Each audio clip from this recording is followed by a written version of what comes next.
अच्छा बच्चों, अब आपके पास आ जाता है कि अगर आपके पास अनग्रुप्ड डाटा की फॉर्म में मीन है, कि रैंडमली आपको कोई भी डाटा दे दिया और किसी ने कहा है कि आप जो है ना इसका मीन फाइंड करें, तो आपने कैसे फाइंड करना है कि सिंपल आप लोगों ने क्या करना है कि ये आपके पास डाटा है, ठीक है। इस डाटा के अब ऊपर वाला डाटा देखो, मैंने 3 को इधर कर दिया, 3 को उधर कर दिया, तो ये दरमियान में ये मेरे पास मीन आ गया। लेकिन सेकेंड सिचुएशन देखो कि ऐसा भी तो हो सकता है ना कि मेरे पास क्या हो कि दरमियान में 2 वैल्यूज़ आ रही हों, साइड पे मैंने 3 कर दी, इधर भी 3 कर दी, लेकिन दरमियान में 2 आ रही हैं। मुझे नहीं पता मैंने इसका आंसर कैसे लेके आना है। मैंने 3 + 4 डिवाइडेड बाई 2, अब जो इसका आंसर आएगा वो मेरा क्या होगा, वो मेरा मीडियन होगा। और ऐसा मीडियन, उन तमाम वैल्यूज़ का मीडियन हम ऐसे ही निकालते हैं जिनके मीडियन में जो है वो 2 वैल्यूज़ आ रही हों। समझ आ गई है बात की? अच्छा जी, अब कुछ बच्चों का क्वेश्चन ये था कि हमें कैसे पता चलेगा कि हमें जो डाटा दिया गया हमने उसके अकॉर्डिंग ही मीडियन फाइंड करना है। तो पहले आपने देखना है कि क्या वो डाटा जो है वो तरतीब से दिया हुआ है कि नहीं दिया हुआ। अगर नहीं दिया हुआ, आपने उसको एक प्रॉपर ऑर्डर में जो है ना वो रखना है। उसके बाद आपने उसके दरमियान में देखना है, अगर तो एक वैल्यू आ रही होगी आपका सीधा सीधा मीडियन निकल गया।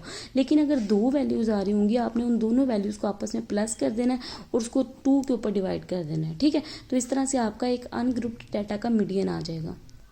उसके बाद हम बात करते हैं कि जो एक ग्रुप्ड डाटा का मीडियन होता है वो कैसे आता है। बेसिकली ग्रुप्ड डाटा का मीडियन आपके पास ऐसे आएगा। सबसे पहले आप लोगों ने ये फार्मूला याद कर लेना है। इस फार्मूला का मतलब क्या है वो मैं आप लोगों को समझा देती हूँ, ठीक है। जब आप लोग ये फार्मूला याद करोगे तो यहाँ पे आप लोगों के पास ये ना, मैंने 6 यहाँ ऊपर लिख दिया था, यहाँ से स्टार्ट करना था। ये वाली लाइन आप लोग बेशक रहने दो, ठीक है।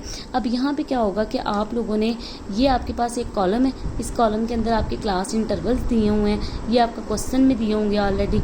यहाँ पे आपकी फ्रीक्वेंसी है 6 से 2 तक, जो कि आपके क्वेश्चन में दी होगी। अब क्यूमुलेटिव फ्रीक्वेंसी कैसे निकालती हैं कि ऊपर वाले कॉलम को वैसे ही लिख देते हैं, फिर नीचे वाले जैसे जैसे आते जाते हैं हम उसको प्लस करते जाते हैं। 6 को 10 के साथ, जो आंसर आएगा उसको 8 के साथ, फिर जो आंसर आएगा उसको 4 के साथ, फिर जो आंसर आएगा उसको हमने 2 के साथ। इस तरह हमने इन सबको आपस में प्लस कर देना है, ठीक है। जो भी आंसर आता जाएगा उसको नेक्स्ट फ्रीक्वेंसी के साथ जब हम प्लस करते जाएंगे तो ये हमारे पास क्यूमुलेटिव फ्रीक्वेंसी आ जाती है। और जब हम फ्रीक्वेंसी के टोटल नंबर्स को आपस में जमा कर देते हैं उसे हम कैपिटल एन कहते हैं। और कैपिटल एन को जब हम 2 पे डिवाइड करेंगे, जो आंसर आएगा उस आंसर का जो फ्रीक्वेंसी जिसके साथ मैच हो रही होगी, उस आंसर की फ्रीक्वेंसी जिस क्यूमुलेटिव फ्रीक्वेंसी के साथ मैच हो रही होगी उसको हम कह देंगे इस क्लास को हमने फॉलो करना है, इस मीडियन क्लास। उसको हम क्या नाम देते हैं, मीडियन क्लास। अब देखो मेरे पास इसका आंसर 15 आया है, सारी फ्रीक्वेंसीज को जमा करके डिवाइड करके 2 पे मेरे पास आंसर 15 आया है। तो 15 की जो फ्रीक्वेंसी है वो यहाँ पे सबसे ज़्यादा मैच हो रही है 16 के साथ, क्योंकि 24 बहुत ज़्यादा बड़ा हो जाएगा, 6 बहुत ज़्यादा छोटा हो जाएगा। तो मेरी जो मीडियन क्लास है वो ये वाली होगी, ये वाली, ठीक है। 30 से 39 तक वाली जो मेरी क्लास है वो मीडियन क्लास होगी। एक सेकेंड।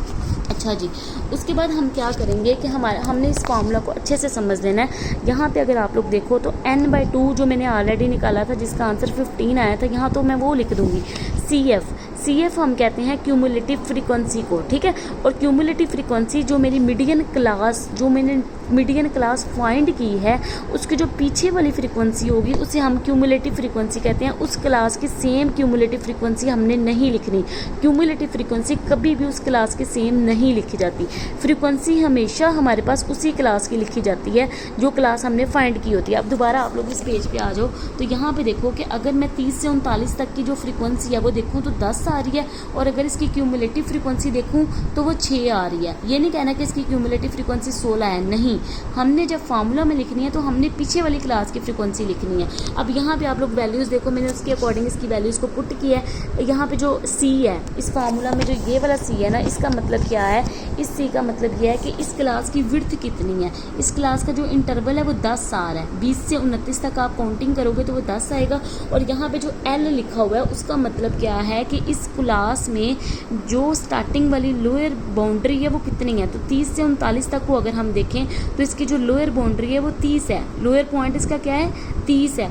हायर पॉइंट क्या है, 39 है। तो मैंने इस तरह सबको आपको एक एक चीज़ का बता के मैंने सारी वैल्यूज़ को यहाँ पे पुट कर दिया और मेरा आंसर जो है वो मीडियन का आ गया। उसके बाद हम देखेंगे कि मोड अगर हम अनग्रुप्ड में देखें तो बच्चों आप लोगों ने अनग्रुप्ड फॉर्म में हमेशा उस चीज़ को मोड कहना है वो जो ज़्यादा दफ़ाई होगी। और कभी भी एक लाइन में 2 मोड भी आ सकते हैं, 3 मोड भी आ सकते हैं। वो इस तरह आ सकते हैं जैसे मैं कहती हूँ मेरे पास इन्होंने वैल्यू दी हुई है 2 2 2, ठीक है, 3 3 3, बाकी सारी 4 4 और 5 5। अब यहाँ सबसे मेरे पास 2 मोड हैं, एक 3 और एक टू, मतलब कि कोई भी स्टेटमेंट जो है वो बाई मॉडल भी हो सकती है। उसके बाद हम बात कर लेते हैं, हमारे पास मोड जो है वो ग्रुप्ड फॉर्म में, जब आप मोड का फार्मूला याद करोगे यहाँ पे आप लोगों ने मॉडल क्लास को डिफाइंड करना होता है। मॉडल क्लास को कैसे डिफाइंड करना है, मॉडल क्लास होती क्या है, इसमें आप लोग क्या करोगे कि मॉडल क्लास को डिफाइंड करने के लिए आप लोगों ने उस क्लास को करना होगा जिसकी फ्रीक्वेंसी सबसे ज़्यादा होगी, उसको हम कह देंगे मॉडल क्लास। अगर मैं आप लोगों को कहूँ कि इसमें से मॉडल क्लास ढूंढो, तो इसमें से जो हमारे पास मॉडल क्लास आएगी वो 30 से 39 वाली आएगी। उसकी रीज़न ये है कि इसकी जो फ्रीक्वेंसी है वो सबसे ज़्यादा है, ठीक है। तो मॉडल क्लास उस क्लास को कहते हैं जिसकी फ्रीक्वेंसी सबसे ज़्यादा होती है। अब यहाँ पे क्या होता है कि जब मैंने मॉडल क्लास को ढूंढ लिया तो एल पे मैं क्या लिखूंगी, उसकी लोअर बाउंड्री लिखूंगी, F1 और F0।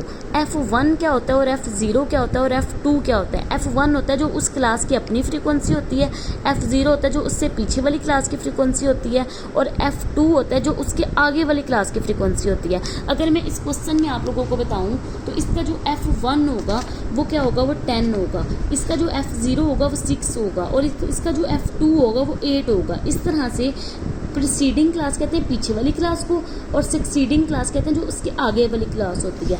आप लोग जब इसका फार्मूला याद कर लोगे, सी मैंने ऑलरेडी आप लोगों को बता दिया, जो विड्थ होती है, एल का भी मैंने आप लोगों को बता दिया। फिर भी अगर किसी बच्चे का कोई कंसेप्ट क्लियर ना हो तो आप लोगों ने पूछ लेना, ये मोस्ट इंपॉर्टेंट क्वेश्चन है और ये आपके पेपर में भी आते हैं।